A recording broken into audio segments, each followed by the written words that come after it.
Përshëndetje dhe mirë se vini në këtë video. Sot do të flas për disonancën kognitive.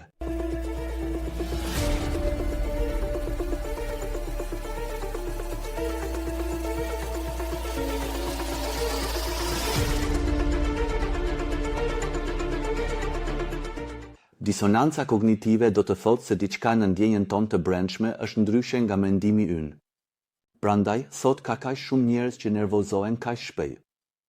Kaq shpejt zemërim, sepse ata bien në një disonancë kognitive.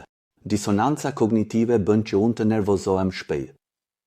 Sepse diçka midis ndjenjes dhe mendimit nuk është krejtësisht në rregull.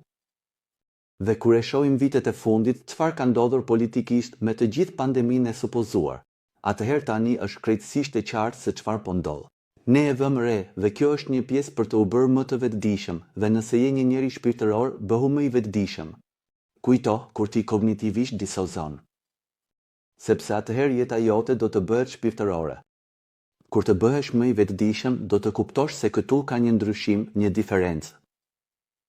Një diferencë midis asaj që ndjej dhe asaj që nga ana tjetër e kuptoj me mendjen time. Kjo do të thotë, unë dëgjoj lajme, unë dëgjoj deklarata, dhe ato bëjnë diçka me mua. Në ndjenjen time të barkut e kuptoj se këtu diçka nuk është në rregull. Pra, këtu diçka nuk mund të jetë ashtu siç më thonë.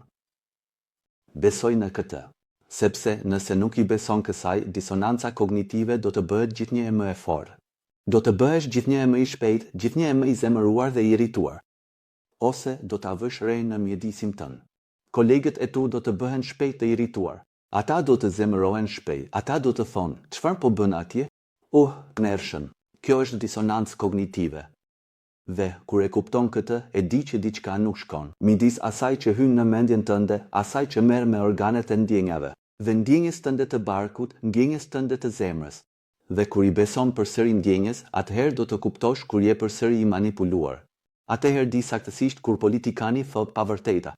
E di shumë mirë kur ata duan të manipulojnë përsëri me lajme. E di shumë mirë kur ata raportojnë përsëri një anshëm. Dhe ti e di shumë mirë se diçka nuk është në rregull. Kjo është një hap drejt vetëdijes. Me këtë do të bëhesh më i vetëdijshëm.